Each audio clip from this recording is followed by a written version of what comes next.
This is Sky. Sky has been assigned an English project. She's been given 6 words to define and find examples of.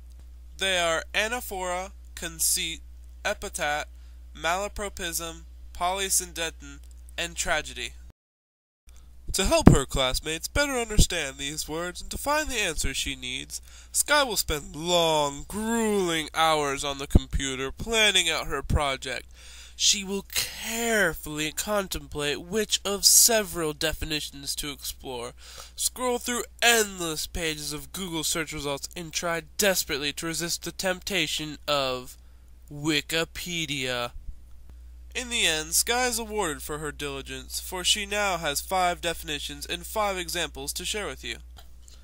1. Anaphora, repetition at the beginning of a verse or a phrase. Such as in this example from Kinky Friedman's When the Cat's Away. I'm not afraid to die. I'm not afraid to live. I'm not afraid to fail. I'm not afraid to succeed. I'm not afraid to fall in love. I'm not afraid to be alone. I'm just afraid that I might have to stop talking about myself for 5 minutes. Note that Kinky used I'm not afraid in front of every sentence. This is an example of anaphora and is used to either build up tension or get a point across. 2. Conceit, a metaphor that is stretched until it is ridiculous.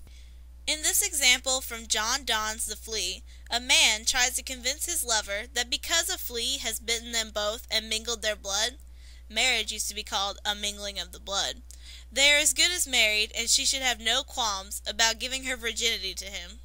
Mark but this flea, and mark in this, how little that which thou deniest me is.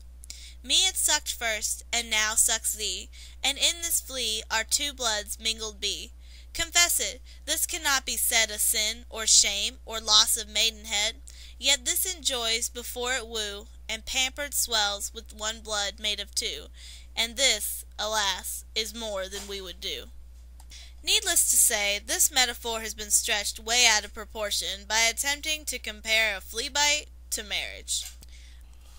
3. Epithet, a title or phrase used to name something or someone in place of his, her, or its actual name.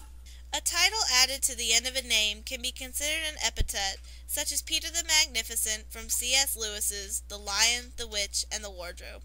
Another example of an epithet is the nickname the Sun King for King Louis XIV of France, who believed he was the center of France. Or it could just be as simple as calling a dog man's best friend. 4.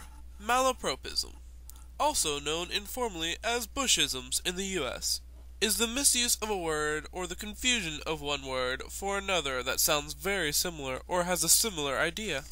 George W. Bush has provided us the best and most famous examples of malapropism. We cannot let terrorists and rogue nations hold this nation hostile or hold our allies hostile.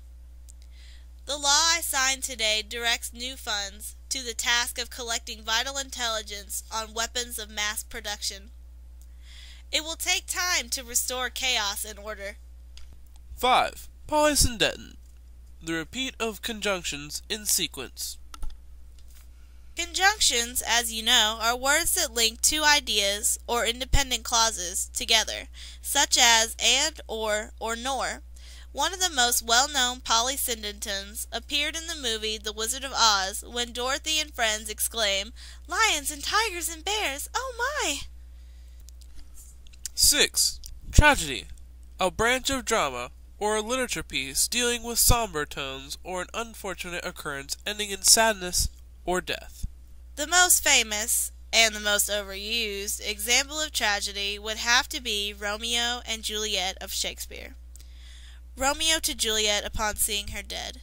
Death, that has sucked the honey of thy breath, hath no power yet upon thy beauty. Some others include A Doll's House by Henrik Ibsen and Death of a Salesman by Arthur Miller. Now that you properly understand the terms, Sky can relax, take the rest of the day off, and enjoy her unit test in AP US History.